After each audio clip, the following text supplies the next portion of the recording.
Good morning friends. हम लोग 67वीं BPSC और सीडीपीओ का जो प्री एग्ज़ाम होने वाला है उसके लिए टेस्ट सीरीज़ देख रहे थे। यह प्लेटफॉर्म का एक टेस्ट सीरीज़ है और इसमें हम लोग क्या कर रहे हैं तो केवल इसका उत्तर ही नहीं, इसके साथ साथ जो चारों विकल्प दिया जाता है उन सब के बारे में संपूर्ण चर्चा कर रहे हैं ताकि आने वाले एग्ज़ाम में हम लोग आसानी से पास कर जाएँ।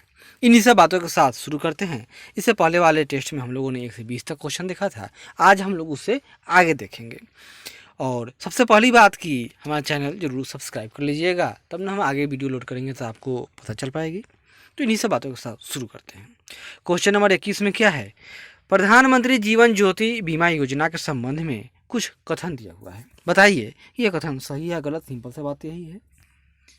तो इसका आरंभ है कोलकाता में 9 मई 2015। 9 मई 2015 को क्यों, तो प्रधानमंत्री कौन, तो नरेंद्र मोदी द्वारा किया गया था। क्या यह सही है?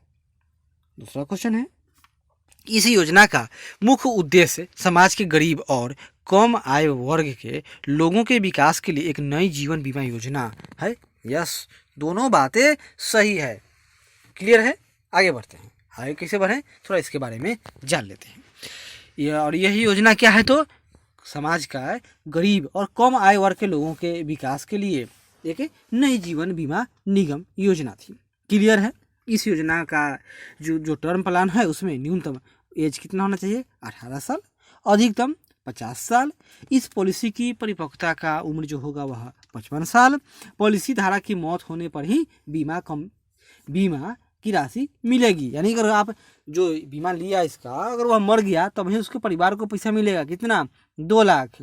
अगर उसका एक हाथ या एक पैर डैमेज हो जाए तो उसको मिलेगा 1 लाख रुपया। इतना याद कर लीजिए। अगर आप न मरे, बच गए तो आपको पैसा नहीं मिलेगा। क्लियर है? आगे देखिए, निम्नलिखित में से कौन सा रोग का कारक, क्या तो यहाँ देखिए जीवाणु नहीं है, जीवाणु। तो जो काली खांसी है इसका जीवाणु नहीं है, यानी हैजा, पोलियो और एड्स का ना है जीवाणु का, वो तो एड्स का तो वायरस होता है। तो इसका उत्तर क्या होगा? इसका उत्तर ई होगा। यहाँ देखिए, एड्स एवं पोलियो रोग का कारक क्या है, तो विषाणु है। एड्स और पोलियो ये दोनों विषाणु से होता है। क्लियर है? एड्स रोग HIV वायरस के कारण उत्पन्न होता है। और यहाँ देखिए, एड्स का खोजकर्ता पहली बार 1981 में कहाँ हुआ, न्यूयॉर्क में हुआ। भारत में 86 में आ गया। और वायरस की प्रकृति क्या है, तो यह लेंटी वायरस है, यानी डिट्रो वायरस है जो एकल श्रृंखला का RNA है। क्लियर है? शरीर में इसे यह क्या करेगा, तो होस्ट सेल बनाता है और इससे लिम्फोसाइट परेशान हो जाता है। परीक्षण एलिसा टेस्ट एंटीबॉडी परीक्षण होता है। Western blot antigen test AIDS से संबंधित है। संक्रमण रक्त बहुत कुछ जानते ही हैं आप लोग। दवाई जीडोकवुडाइन, नेविरापाइन, डिबेरिन, ये तीनों याद कर लीजिए। और पोलियो रोग, तो यह पॉलीमेलिटिस वायरस के कारण होता है। यह तंत्रिका तंत्र को प्रभावित करता है, यानी आदमी विकलांग हो जाता है। पोलियो वैक्सीन का निर्माण जॉनस साल्क ने, यानी इसका निर्माण वैक्सीन का कौन, तो जॉनस साल्क ने किया था। यानी उस समय वह कोरोना की तरह इंजेक्शन दिया जाता था।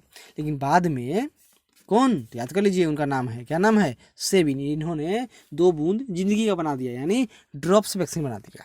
हैजा, काली खांसी, डिप्थीरिया जैसे रोगों का कारक जीवाणु, यानी हैजा, काली खांसी, इन सब रोगों का कारक कौन है, तो जीवाणु है।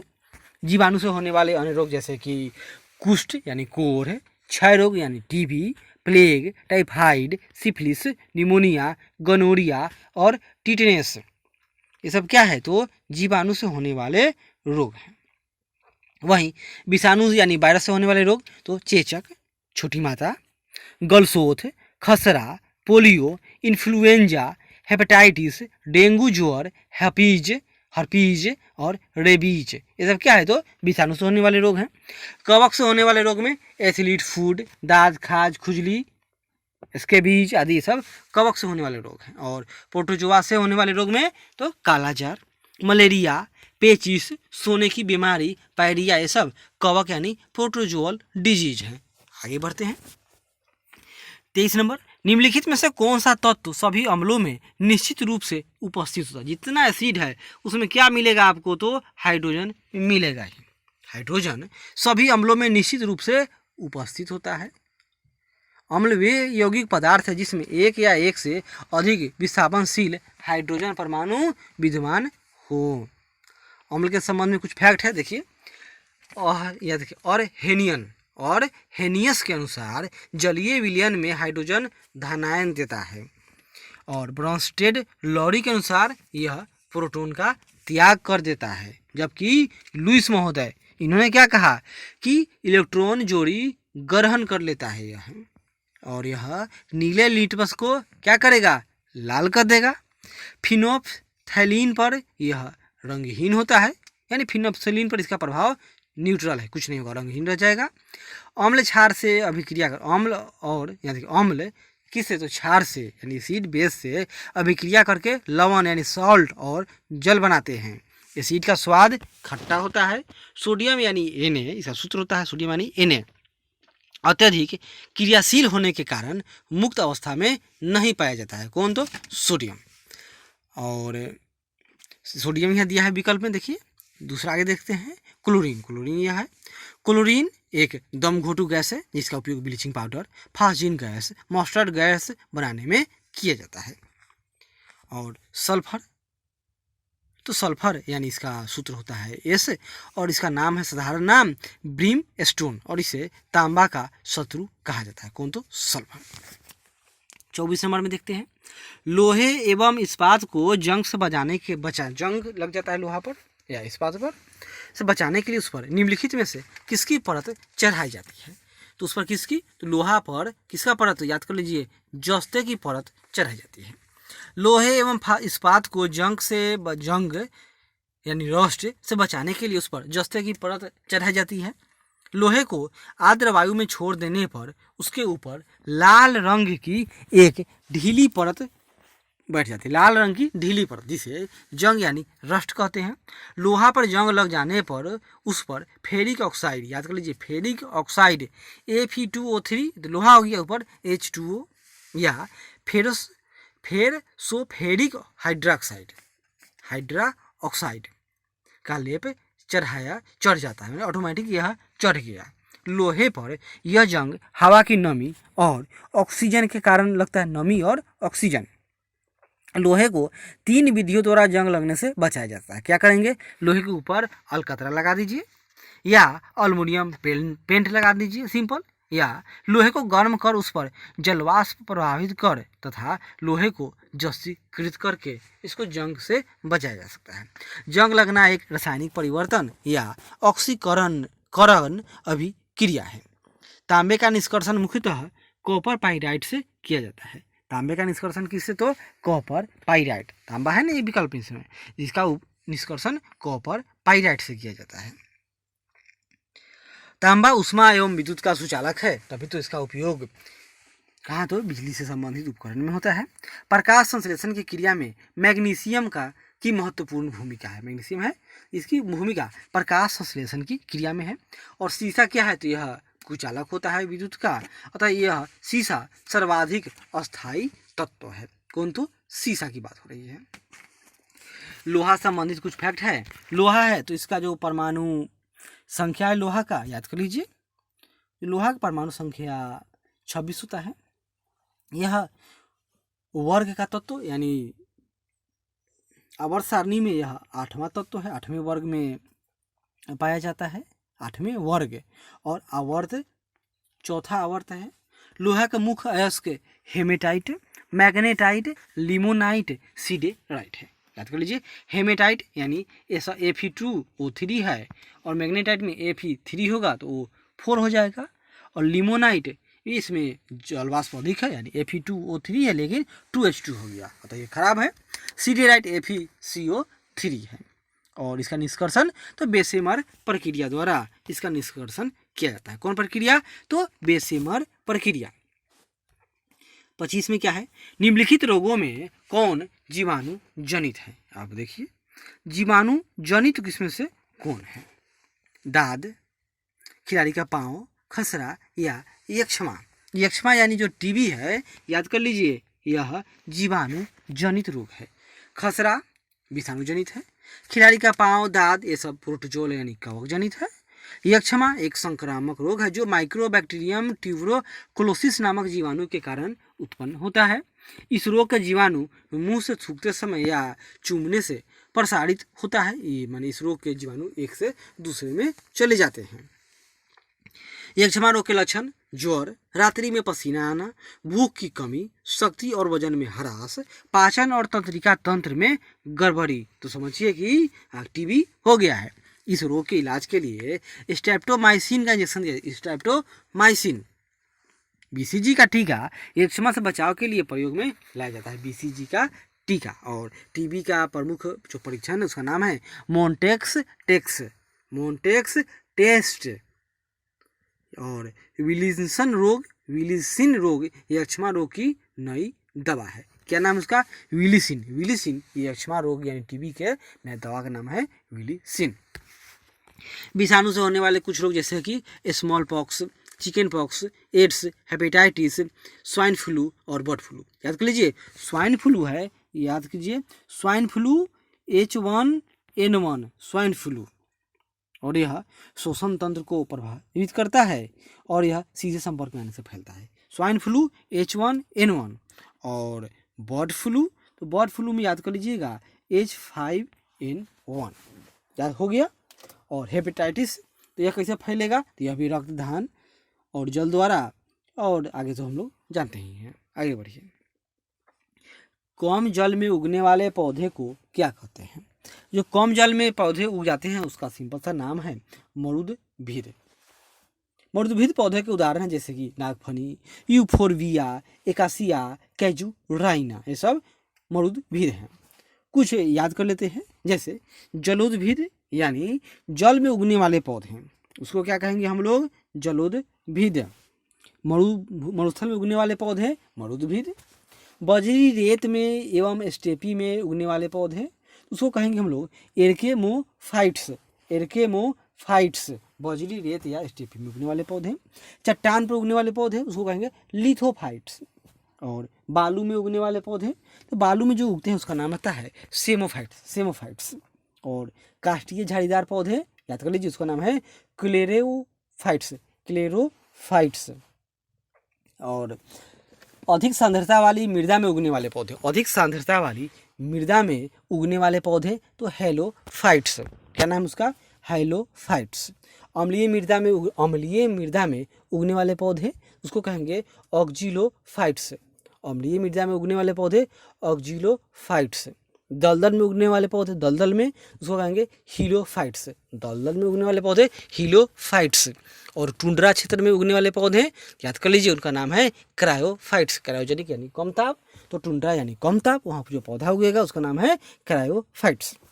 कुछ औषधियाँ हैं, यानी औषधियों और उस पौधे का नाम है, जैसे कि सर्पगंधा, आंवला, अफीम, एफेड्रा और धतूरा। याद कीजिए, सर्पगंधा है, यह इसका उपयोगी भाग जड़ है, जड़ उसका, और काम क्या करेगा?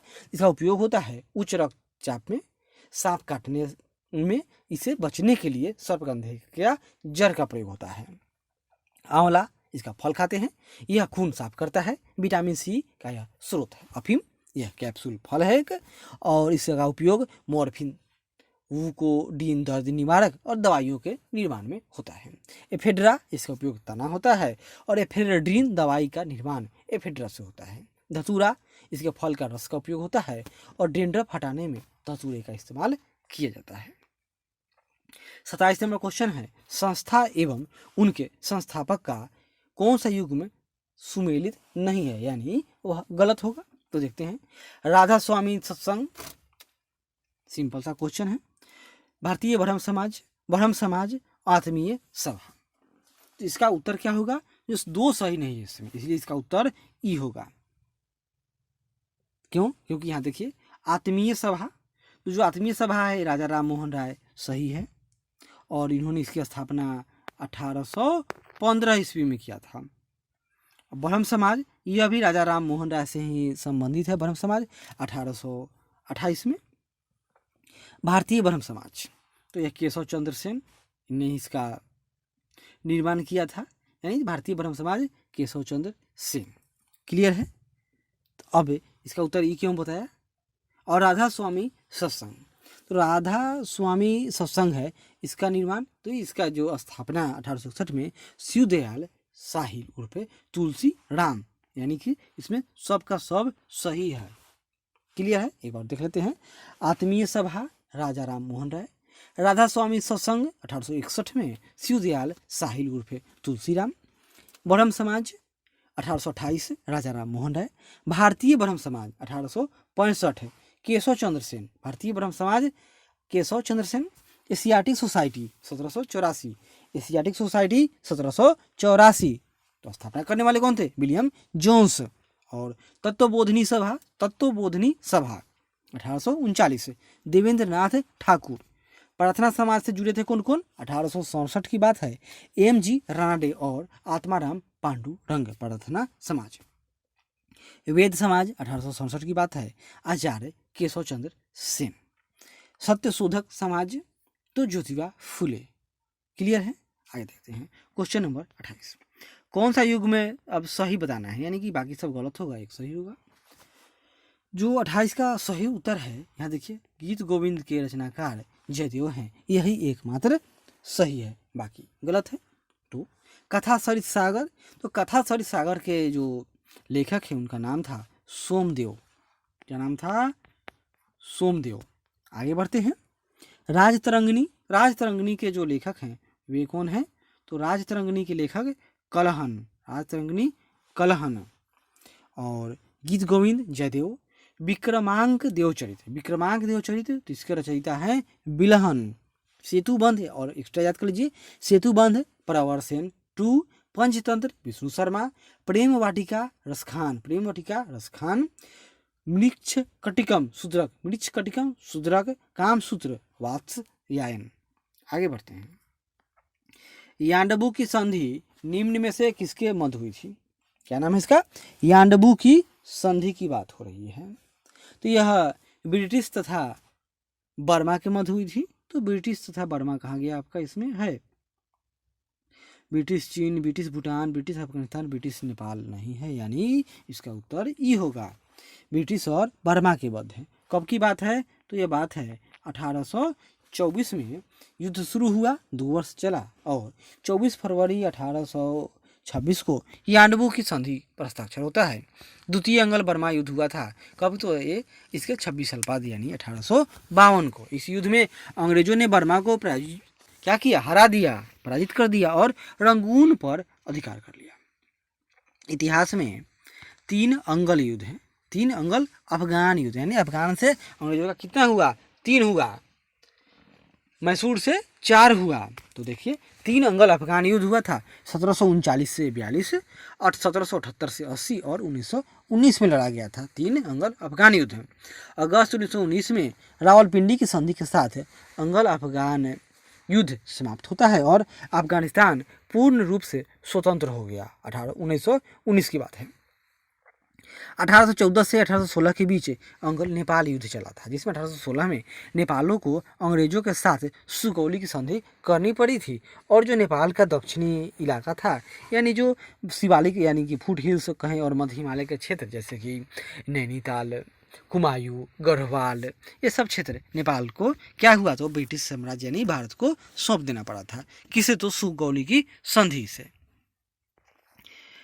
निम्न में से कौन सा ज्वालामुखी सक्रिय ज्वालामुखी की श्रेणी के अंतर्गत आता है, यानी सक्रिय है बताना है, बाकी सब क्या होगा, तो मृत होगा, सिंपल सा बात है।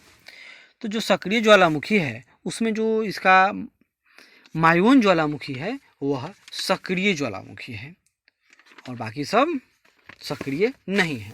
तो यह ज्वालामुखी मायोन कहाँ है, तो यह फिलीपींस देश के लुजोन द्वीप पर स्थित है। कहाँ है, तो फिलीपींस देश के लुजोन आइलैंड पर स्थित है। इटली का विसुवियस कहाँ है, तो यह इटली में है और यह प्रसुप्त अवस्था में कभी भी फट सकता है। चिम्बाराजो ज्वालामुखी यह दक्षिण अफ्रीका में स्थित है और यह एक शांत ज्वालामुखी है। कौन, तो चिम्बाराजो। पोपा तो यह म्यांमार में है और यह एक शांत ज्वालामुखी है। और कुल सक्रिय ज्वालामुखी का अधिकांश जितने भी ज्वालामुखी सक्रिय है उसमें अधिकांशतः प्रशांत महासागर के तटीय भाग में पाए जाते हैं। प्रशांत महासागर के परिमेखला को अग्निवलय यानी रिंग ऑफ फायर कहते हैं, क्योंकि यहाँ पर लगभग 500 ज्वालामुखी हमेशा एक्टिव हैं। ऑस्ट्रेलिया महाद्वीप में एक भी ज्वालामुखी नहीं है। सबसे अधिक सक्रिय ज्वालामुखी अमेरिका एवं एशिया महाद्वीप के तटों पर स्थित। 31 में क्या है, इसमें कूट का मिलान करना है। यहाँ कीट दिया हुआ है और उससे संचालित रोग। मादा एनेफेलिज, तो यह मलेरिया ज्वर का वाहक है, सही है। मादा एडीज इजिप्टाई मच्छर, तो यह क्या करेगा, यह पीत ज्वर फैला देगा। घरेलू मक्खी, यह क्या करेगा, तो यह हैजा फैलाएगा। और पेडिकुलस, तो यह टाइफाइड का वाहक है। पेडिकुलस, तो यह टाइफाइड का वाहक है। क्लियर है, आगे बढ़ते हैं। आगे नहीं बढ़ेंगे, थोड़ा जान लेते हैं। मलेरिया रोग यानी यह तिल्ली एवं आरबीसी को प्रभावित करता है। कौन, तो मलेरिया। पीत ज्वर लीवर, किडनी, हृदय को आदि को प्रभावित करता है। कौन, तो पीत ज्वर, लीवर, किडनी, हृदय को।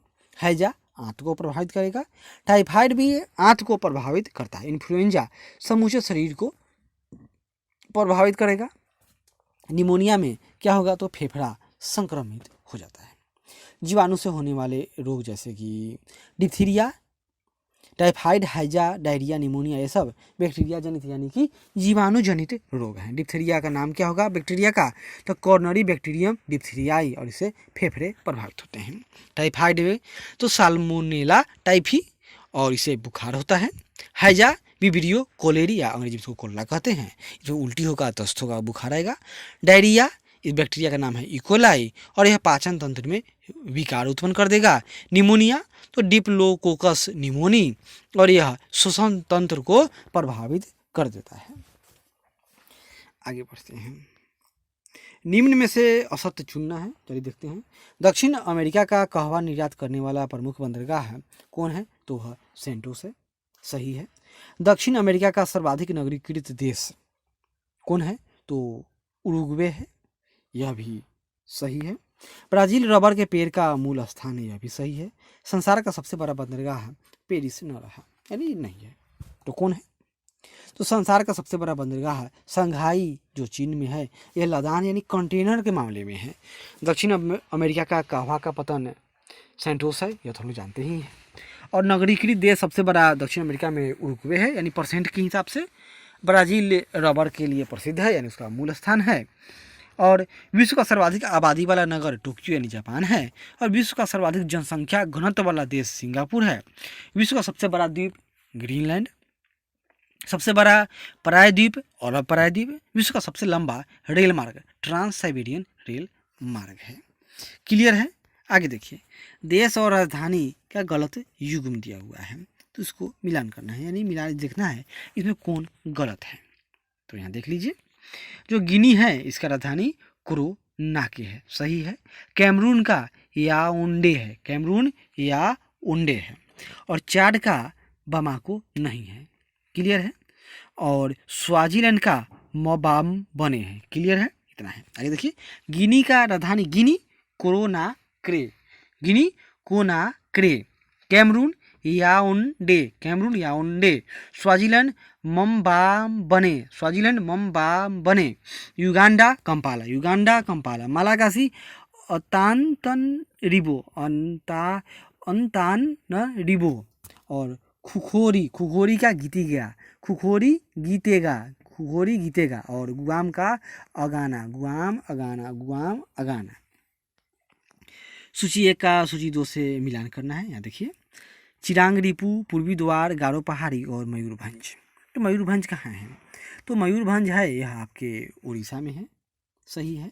गारो पहाड़ी मेघालय में है, पूर्वी द्वार पश्चिम बंगाल में है, और चिरांग रिपू असम में है, यानी सब इसका मिलान सही है। और ये सब क्या है, ये सब माइक स्थल है। माइक के मतलब क्या होता है जानते हैं, monitoring of illegal killing of elephants, यानी हाथी संरक्षण के लिए माइक, माइक क्या है, यह एक योजना का नाम है। दक्षिण एशिया में इस प्रोग्राम को 2003 में शुरू किया गया था। कुछ अन्य माइक स्थल है जैसे कि देवमाली, यह अरुणाचल प्रदेश में है। मैसूर कर्नाटक में है। नीलगिरी तमिलनाडु में है। शिवालिक उत्तराखंड में है। वायनाड कहाँ है, तो यह केरल में है। आगे बढ़ते हैं। निम्न में से कौन सुमेलित नहीं है, बताना है कि कौन सुमेलित नहीं है। तो रानी लक्ष्मीबाई बांध, तो यह बेतवा में है, सही है। रिहंद बांध, रिहंद पर, यह भी सही है। माता टीला बांध है, बेतवा नदी पर है, सही है। राजघाट ये यमुना पर नहीं है, राजघाट भी बेतवा नदी पर है। और देख लेते हैं, रानी लक्ष्मीबाई बांध बेतवा नदी, रिहंद बांध है रिहंद नदी, माता टीला बांध बेतवा नदी, राजघाट बांध बेतवा नदी, भाखड़ा नंगल बांध सतलज नदी, हीराकुंड बांध महानदी, नागार्जुन सागर बांध कृष्णा नदी, फरक्का बांध गंगा भागीरथी नदी, टिहरी बांध भागीरथी, रंजीत सागर बांध रावी नदी, पंचेत बांध दामोदर नदी, कोल डैम, कोल कहाँ है, तो यह सतलज नदी पर है। और अधिक सांद्रता वाले मृदा में उगने वाले पौधे क्या कहलाते हैं, अधिक सांद्रता वाले क्षेत्र में उगने वाले पौधे, तो उसको कहते हैं हम लोग हैलोफाइट्स। कहाँ उतर गया इसका, ये विकल्प ये सही होगा, यानी अधिक सांद्रता वाली मृदा यानी मिट्टी में उगने वाले पौधे हैलोफाइट्स कहलाते हैं। हैलोफाइट्स यानी दलदल में उगने वाले पौधे होते हैं, जैसे मैक्रो, अर्मेनिया, लेवेंडर। और एम्ब्रोफाइट्स मतलब काष्ठीय झाड़ीदार पौधे को एम्ब्रोफाइट्स कहते हैं, जैसे सेजिटेरिया क्रेक्स। और सेमोफाइट्स यानी बालू में उगने वाले पौधे, उदाहरण एल्मस, जिंजेटस, सैंड फेस्क। और रेगिस्तान यानी जीरोफाइट्स, रेगिस्तान में उगने वाले पौधे को यानी बजरी में तो एरिमोफाइट्स कहते हैं। उदाहरण के लिए सीलोफाइट्स, इसका नाम है सीलोफाइट्स। और चट्टान पर उगने वाले पौधे को लिथोफाइट्स कहते हैं, उदाहरण लीवरवट और एल्गी। ऑक्जिलोफाइट्स अम्लीय मृदा में उगने वाले पौधे को ऑक्जिलोफाइट्स कहते हैं, उदाहरण कॉटन ग्रास, औषधीय झाड़ियाँ। कुछ यहाँ पर पौधे का नाम है और उसका कुल दिया है, यह बार बार आजकल एग्जाम में आता है। जैसे देख लेते हैं, सागौन, यह कुल का नाम है इसका वर्बीनेसी कुल, सागौन वर्बीनेसी कुल, इस्तेमाल तो जानते ही हैं, फर्नीचर रेलवे स्लीपर में होगा। साल, ये इसका नाम है, कुल का नाम डिप्टेरोकार्पेसी साल। और शीशम, इसका नाम है, कुल का नाम पेपिलियोरेसी शीशम। बिलो का जो कुल का नाम है सिलिकेसी, बिलो सिलिकेसी, क्रिकेट के बल्ले बनता है। सहतूत Moraceae hockey stick cricket stump, सहतूत Moraceae hockey stick cricket stump. अखरोट, इसका कुल का नाम है जुगलैंडेसी, अखरोट जुगलैंडेसी। और बंदूक की बट अखरोट से बनता है। चीर, माचिस की तीली बनता है और इसका कुल का नाम है मीमोसाइडी। आगे देखिए 37 नंबर, जंतु कोशिकाओं में ऊर्जा का संग्रह कार्बोहाइड्रेट व ग्लाइकोजन के रूप में होता है। कहाँ, तो जंतु कोशिकाओं की बात हो रही है, क्लियर है। और आगे देखिए, दूसरा है कि पादप कोशिकाओं में ऊर्जा का संग्रह स्टार्च के रूप में होता है। तो यहाँ पर दोनों विकल्प सही है, यानी जंतु कोशिका में ऊर्जा का संग्रह कार्बोहाइड्रेट व ग्लाइकोजन के रूप में और प्लांट में स्टार्च के रूप में होता है। जंतु कोशिका में खाद्य पदार्थों से प्राप्त कार्बोहाइड्रेट रुधिर द्वारा कोशिकाओं में पहुंचता है, जहां कोशिकाएं एंजाइम द्वारा उसका ऑक्सीकरण होता है और एटीपी के रूप में ऊर्जा प्राप्त होती है। इसे कोशिकीय शोषण कहते हैं। जब यह क्रिया ऑक्सीजन की अनुपस्थिति यानी ऑक्सीजन नहीं है तब होगा तो उसे अनॉक्सी शोषण कहेंगे, जिसमें एथिल अल्कोहल, लैक्टिक अम्ल एवं CO2 बनता है और ऊर्जा मुक्त होती है। ऑक्सीशोषण के 2 चरण होते हैं, पहला है ग्लाइकोलिसिस एवं क्रेब्स चक्र, ग्लाइकोलिसिस एवं क्रेब्स चक्र। ग्लाइकोलिसिस यानी कोशिका द्रव में पूरा होता है, ग्लाइकोलिसिस कहाँ होगा, तो कोशिका द्रव में पूरा होता है। और क्रेब्स चक्र माइटोकॉन्ड्रिया में, ग्लाइकोलिसिस कोशिका द्रव में, क्रेब्स चक्र माइटोकॉन्ड्रिया में। माइटोकॉन्ड्रिया को कोशिका का शक्ति गृह यानी पावर हाउस कहते हैं। एक मोनोसेक्राइड्स तथा एक डाइसेक्राइड्स आपस में ग्लाइकोसाइड बंध द्वारा जुड़ते हैं, ग्लाइकोसाइड बंध द्वारा तो बहुशर्करा यानी पॉलीसाइड का निर्माण होता है। ग्लाइकोजन का उदाहरण, ग्लाइकोजन जंतु में, स्टार्च पौधा में, ग्लूकोज पौधा में। ग्लाइकोजन जंतुओं के लीवर और मसल्स में संचित होते हैं। ग्लाइकोजन सुक्रोज कैसे बनेगा, तो ग्लूकोज प्लस फ्रक्टोज के मिलने से सुक्रोज बनता है, जैसे गन्ना व चुकंदर में। माल्टोज ग्लूकोज प्लस ग्लूकोज के मिलने से माल्टोज बनता है, जैसे अनाज आदि में। और लैक्टोज तो ग्लूकोज और ग्लैक्टोज के मिलने से लैक्टोज, जैसे दूध आदि में लैक्टोज होता है। आगे बढ़ते हैं। मधुमक्खी के डंक मारने पर निम्नलिखित में से किस पदार्थ से आराम मिलता है?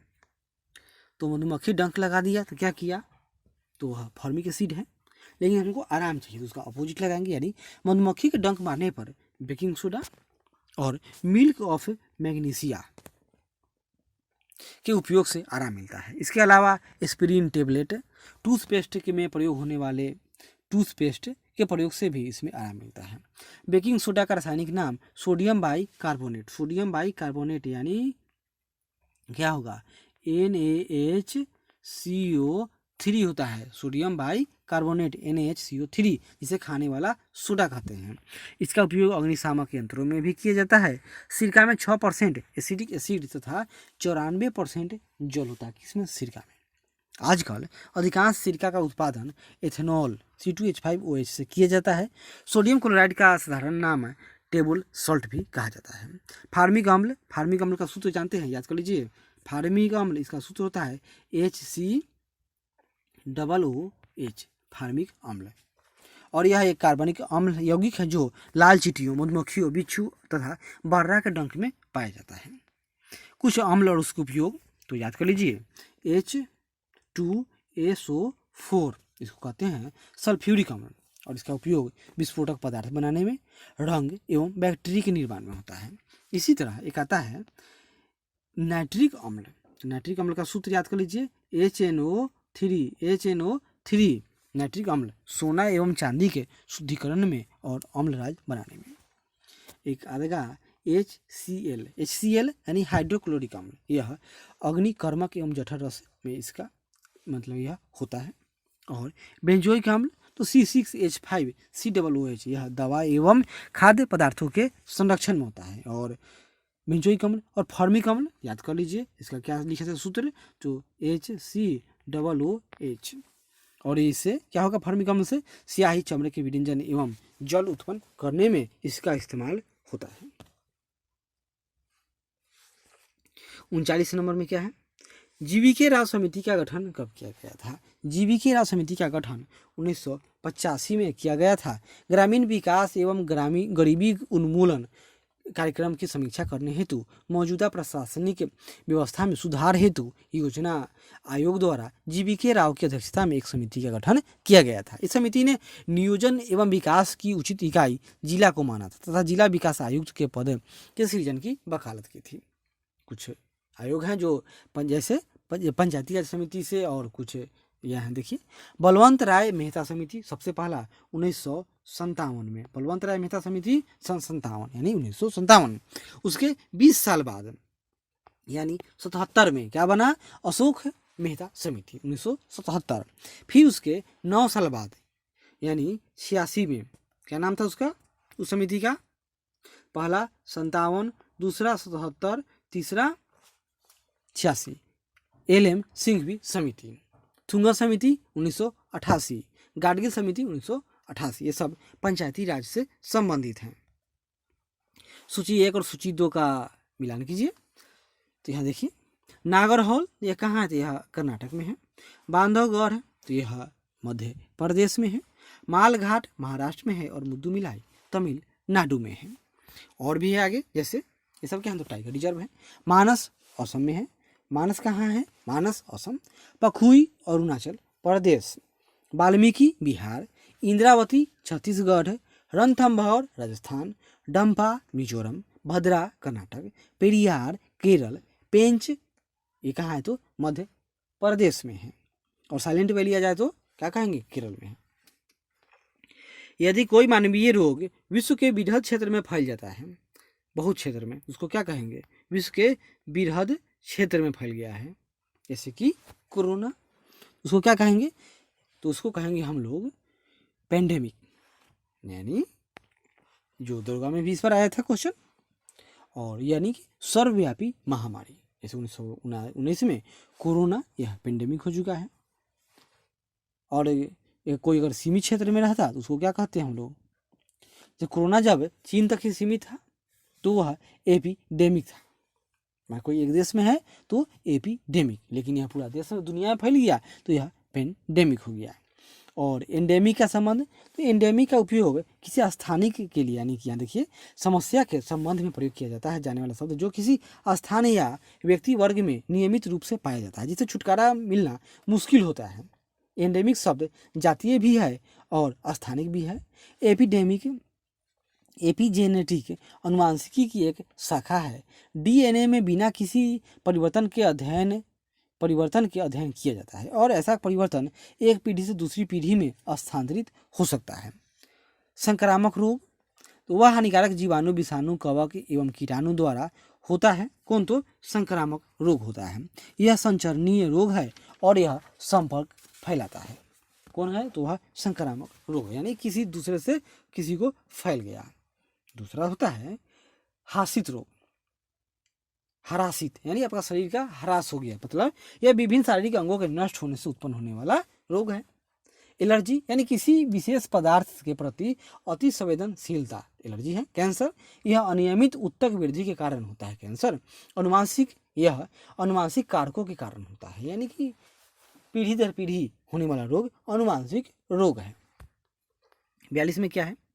इन्फ्लुएंजा रोग है। इन्फ्लुएंजा क्या है? यह है कि विषाणु जनित रोग है। इन्फ्लुएंजा विषाणु जनित रोग है। क्लियर है? आगे देखते हैं। इन्फ्लुएंजा वायरस सामान्यतः दो प्रकार का होता है, एक ए और सी। इन्फ्लुएंजा सी एक विशेष प्रकार का वायरस है जो युवा लोगों में होता है। युवा में H1N1 इन्फ्लुएंजा वायरस का एक घातक स्ट्रेन है, H1 और N1। सिफेलियूरोस नामक सवाल में से चाय के पौधों पर लाल कीट रोग हो जाता है। रॉबर्ट कोच ने सर्वप्रथम जीवाणु का कृत्रिम संवर्धन किया था, यानी कल्चर किया था। लिस्टर ने जीवाणु के संबंध में प्रतिरोधी मत दिया था। किसने? तो लिस्टर ने, एंटीसेप्टिक थ्योरी। लिस्टर नाखूनों और बालों में उगने वाले कवकों को कीरेटिनोफिलिक कहते हैं और कवकों में संचित भोजन ग्लाइकोजेन के रूप में रहता है। निमोनिया डिप्लोकोकस निमोनी नामक जीवाणु से होता है। निमोनिया, इसमें रोगी को तेज बुखार और सांस लेने में कठिनाई होता है। काली खांसी रोग हीमोफिलस पर्ट्यूसिस नामक जीवाणु से होता है। इस रोग का प्रसार प्रायः हवा द्वारा होता है। और सिफिलिस रोग का कारक ट्रिपनोमा पैलिडम है। इस रोग का संक्रमण रोगी के साथ मैथुन या संभोग करने से हो जाता है। क्वेश्चन नंबर 43 में क्या है? खसरा की बीमारी निम्नलिखित में से किसके द्वारा होती है? क्या? तो खसरा की बीमारी की बात हो रही है। तो खसरा की बीमारी कैसे होगा थोड़ा जान लेते हैं। तो खसरा की बीमारी यह भी वायरस के द्वारा होती है। खसरा यह भी वायरस जनित बीमारी है। थोड़ा और आगे जानते हैं। इस रोग का कारक मोरीविली वायरस है। मोरीविली वायरस यह वायु वाहित बीमारी है जो संपूर्ण शरीर को प्रभावित करता है। शरीर पर लाल दाने का आना एवं नाक बहना इसका एक महत्वपूर्ण लक्षण है। किसका? खसरा का। खसरा के उपचार के लिए क्या किया जाएगा? आराम कीजिए और हल्का भोजन कीजिए, खसरा ठीक हो जाएगी। कवक जनित रोग जैसे कि एस्परजिलेसिस, मेनिंजाइटिस, इससे मस्तिष्क में क्या होगा? सृजन हो जाता है। खाज यानी त्वचा में खुजली, स्क्लेरोसिस इसके बीज से होता है। और गंजापन यह टीनिया कैपिटस से फैलता है जिससे बाल गिर जाते हैं। ये सब कवक जनित रोग हैं। माइकोप्लाज्मा सबसे सूक्ष्म जीव होते हैं। इसका आकार 10 मिलीमीटर के आसपास है। इसमें कोशिका भित्ति नहीं होता है और गोबर पर उगने वाले कवक को क्रोप्रोफिलस कहते हैं। क्लस्ट्रीडियम बोटुलिनियम नामक जीवाणु भोजन को विषाक्त बना देता है जिससे फूड पॉइजनिंग हो जाता है। क्लस्ट्रीडियम बोटुलिनियम। क्लियर है? 44 में देखते हैं क्या है। निम्न में से कौन सा रोग जीवाणुओं से उत्पन्न नहीं होता है? जीवाणु से उत्पन्न नहीं होता है मतलब कि दूसरे किसी से होता होगा। तो इसका उत्तर ये होगा। क्यों? क्योंकि इसमें इन्फ्लुएंजा और पोलियो ये दोनों क्या है? ये दोनों वायरस जनित हैं। इन्फ्लुएंजा और वायरस, क्या नाम है इसका? पोलियो वायरस से होने वाले बीमारी है। पोलियो, मलेरिया और एवं इन्फ्लुएंजा जीवाणुओं से उत्पन्न नहीं होता है। मलेरिया प्रोटोजोआ से होगा। तपेदिक जीवाणु से उत्पन्न होता है। वर्णांधता, हीमोफीलिया, टर्नर सिंड्रोम या पटाउ सिंड्रोम कहिए आदि रोग अनुवांशिक हैं। सिजोफ्रेनिया एक मानसिक रोग है, दिमाग पागल हो जाएगा। डिप्लोपिया आंखों को प्रभावित करता है, डिप्लोपिया आंखों को प्रभावित करता है। रोग और कुछ टीका का नाम याद कर लीजिए, जैसे गला घोटू, काली खांसी, धनुष टंकार, यह डीपीटी का टीका है। डीपीटी मतलब डिप्थीरिया, पर्ट्यूटिस और टिटनेस। इसी तरह बीसीजी, तो इसे क्षय रोग का टीका बीसीजी। पोलियो, सॉल्क या सैबिन का वैक्सीन तो पोलियो के लिए है। हेपेटाइटिस के लिए सैनवाइकव बी टीका और खसरा का टीका। यहाँ पर कुछ दोआब का नाम है, उससे संबंधित नदी का नाम है, जैसे कि बिस्ट दोआब। क्या नाम है? बिस्ट, तो बी ब है और स है, यानी कि ब्यास एवं सतलज। बिस्ट तो ब्यास एवं सतलज, बिस्ट दोआब। बारी में ब और र, ब मतलब ब्यास, र मतलब रावी, तो बारी, ब्यास और रावी। इसी तरह से रेचना में र और च, र फॉर रावी और च फॉर चिनाब। और चाज में क्या होगा? च फॉर चिनाब और ज फॉर झेलम। याद कर लीजिए, बिस्ट ब्यास सतलज, बारी ब्यास रावी, रेचना रावी चिनाब, चाज चिनाब और झेलम। चिनाब नदी सिंधु की सबसे बड़ी सहायक नदी है चिनाब। सतलज नदी शिवालिक पर्वत श्रृंखला को पार करती है।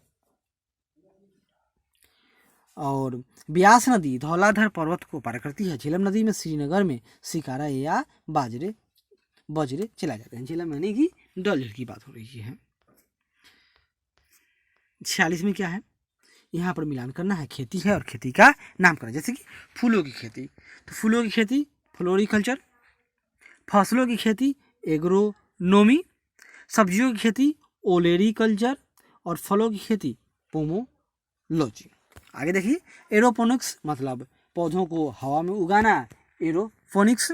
मोरिकल्चर सहतूत उगाना, मोरिकल्चर। एपीकल्चर मधुमक्खी पालन, विटीकल्चर अंगूर की खेती। पीसीकल्चर मत्स्य पालन, वर्मीकल्चर केचुआ पालन। सेरीकल्चर रेशम उत्पादन। नीडोलॉजी घोंसलों का अध्ययन। टोफ्रोलॉजी पोषण का अध्ययन। ओनिरोलॉजी स्वप्न का अध्ययन। सीरोलॉजी एंटीजन या एंटीबॉडी की अंतःक्रिया का अध्ययन, सीरोलॉजी। 47 में देखिए, कोको का प्रयोग किया जाता है, तो यहाँ भी इसका उत्तर ही होगा। क्यों? क्योंकि कोको का प्रयोग ब्रेड बनाने में होता है, एल्कोहल निर्माण में होता है, खाद्य पदार्थ के रूप में होता है और दवा बनाने में भी होता है। एगेरिकस छत्रक यानी कवक का उपयोग सब्जी के रूप में।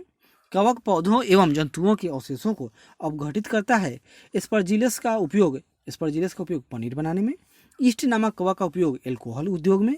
कोको से कई प्रकार के एंजाइम प्राप्त होते हैं। कोको से ही पेनिसिलिन नामक एंटीबायोटिक प्राप्त होता है। कोको का प्रयोग कीड़े मकोड़ों पर नियंत्रण के लिए भी किया जाता है। कुछ कोको के नाम हैं और उसका उपयोग, जैसे राइजोपस कवक है, इसका उपयोग फ्यूमेरिक अम्ल के निर्माण में। राइजोपस फ्यूमेरिक अम्ल में। जिब्रेला फ्यूनिकोराई तो हार्मोन के निर्माण में। एस्परजिलस नाइगर साइट्रिक अम्ल में। रोडोटुरुला नाइट्रोजन स्थिरीकरण में। मोनेरस्कस तो वर्णकों के निर्माण में इनका इस्तेमाल किया जाता है। आगे 48 नंबर देखते हैं। फाइलेरिया नामक रोग, यहाँ देखिए, फाइलेरिया नामक रोग किस जीव के कारण होता है? तो फाइलेरिया नामक रोग बुचुरिया बैनक्राफ्टाई जीव के कारण होता है। फाइलेरिया नामक रोग बुचेरिया बैनक्राफ्टाई नामक जीव के कारण होता है। बुचेरिया बैनक्राफ्टाई एक प्रकार का सूत्र कृमि है। फाइलेरिया रोग में लसिका वाहिनी और ग्रंथियां फूल जाती हैं और स्कैरिस लैम्बिकोइडिज मनुष्य की आंतों में पाया जाता है। लंबे समय तक जीवित रहता है और स्वास्थ्य संबंधी परेशानियां पैदा करता है। कौन? याद कर लीजिए, यही है जोंक, पेट का जोंक। और एंटमीबा हिस्टोलिका के कारण एमीबिक डिसेंट्री होता है, क्योंकि वे बड़ी आंत में घाव कर देते हैं। कौन? तो ये एंटमीबा हिस्टोलिका। और प्लाज्मोडियम विवैक्स एक प्रकार का यह क्या है? तो यह प्रोटोजोआ है जो विवैक्स मलेरिया के लिए जिम्मेवार है। मलेरिया के लिए इस परजीवी का वाहक मादा एनोफिलीज मच्छर होता है। प्रोटोजोआ से होने वाले रोग जैसे कि लिकोरिया, तो यह स्त्री जनन तंत्र को प्रभावित करेगा। अमीबियोसिस, यह दस्त से इसमें रक्त आएगा। डायरिया, दस्त यानी इसमें उल्टी होगी। निद्रा रोग, तो ट्रिप्सोनोमा गैम्बियस प्रोटोजोआ का नाम है, इसे केंद्रीय तंत्रिका तंत्र प्रभावित हो जाती है। 49 नंबर, किसी देश द्वारा मुद्रा का अवमूल्यन क्यों किया जाता है? नॉर्मल सा उत्तर, इसका उत्तर यहाँ ये हो गया। क्यों? क्योंकि किसी देश द्वारा मुद्रा का अवमूल्यन का उद्देश्य निर्यात को बढ़ाना और आयात को कम करना तथा भुगतान संतुलन और विदेशी मुद्रा अर्जन करना सभी है, इसलिए इसका उत्तर ये हो गया। क्लियर? भारत में अब तक मुद्रा अवमूल्यन 3 बार 1949, 1966 और 1991 में किया गया था। अब 50 से हम लोग अगली बार अगले वीडियो में मिलेंगे, तब तक धन्यवाद।